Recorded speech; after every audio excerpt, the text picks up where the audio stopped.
Patharkandi college Patharkandi কলেজের গত 2-3 দিন পূর্বে যে একটি বিষয়কে তিলকে তাল বানিয়ে আজকে গোটা পাতারকান্দিকে উত্থাল করে তোলা হয়েছে, সেটা সম্পূর্ণ রাজনৈতিক মেরুকরণ এবং সম্পূর্ণ উদ্দেশ্য পরিণতভাবে পূর্ব পরিকল্পিতভাবে সেখানে এই পাতারকান্দি কলেজের ঐতিহ্য এবং পাতারকান্দির মানুষের আবেগকে নিয়ে সিনেমেনে খেলা চলছে।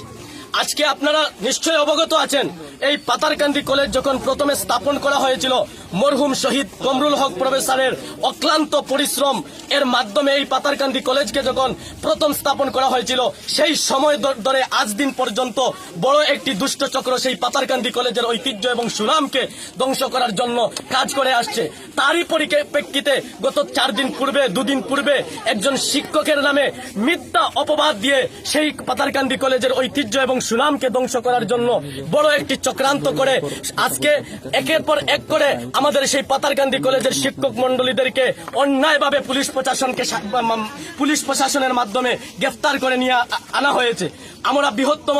এই পাতারকান্দি শুধু নয়, আমি অল আসাম মুসলিম স্টুডেন্টস অ্যাসোসিয়েশন এবং বরাক স্টুডেন্টস অ্যাসোসিয়েশন এই দুইটা সংগঠন সহ পাতারকান্দি কলেজের ছাত্রছাত্রীদের পক্ষ থেকে আমি বিভাগীয় কর্তৃপক্ষ, বিশেষ করে পুলিশ প্রশাসনের প্রতি আমাদের দৃঢ় বিশ্বাস এবং আস্থা রয়েছে। এদের কাছে আমি অনুরোধ জানাই যে অনতিবিলম্বে আমাদেরকে জাস্টিস দেওয়ার জন্য এবং এই বিষয়টাকে পূর্ণভাবে সুষ্ঠু এবং সবলভাবে এটাকে তদন্ত রূপে আনার জন্য, সুষ্ঠু তদন্ত করে সেই কলেজের ঐতিহ্যকে ধ্বংস করতে আমরা দেব না, সেই কলেজের ঐতিহ্যকে রক্ষা করতে যাতে পুলিশ প্রশাসন এটাকে সুষ্ঠু তদন্ত করে এবং সুষ্ঠু তদন্ত করে এই বিষয়টাকে আমাদের সম্মুখে তুলে ধরে। অন্যথায় আমি স্পষ্ট আজকের এই সাংবাদিক সম্মেলনের সাংবাদিক ভাইদের সম্মুখে আমি স্পষ্ট বলে দিচ্ছি, যদি আমাদের এই যে বিষয় যেটা কালাচক্র আমাদের সম্মুখে চলছে সেটা যদি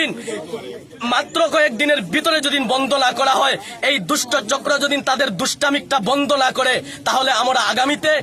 গণতান্ত্রিক পদ্ধতি অবলম্বন করে বৃহত্তম থেকে বৃহত্তম গণ আন্দোলন গড়ে তুলতে বাধ্য হব। আজকে আমরা পাতারকান্দি কলেজের ছাত্রছাত্রী ভাই বোন এবং আমাদের বিভিন্ন ছাত্র সংগঠনের কর্মকর্তাদেরকে নিয়ে পাতারকান্দি ওসি মহোদয়ের হাতে একটা আমরা মেমোরান্ডাম আকারে ওনাকে একটা আবেদন জানিয়েছি, যাতে এই যে ঘটনা হয়েছে সেখানে সম্পূর্ণ এই ঘটনা অন্যায় এবং মিথ্যা অপবাদ দিয়ে সেই ঘটনাকে একটা সাজিয়ে পূর্ব পরিকল্পিতভাবে একটি ঘটনা সাজিয়ে সেখানে করা হয়েছে। এই ঘটনাকে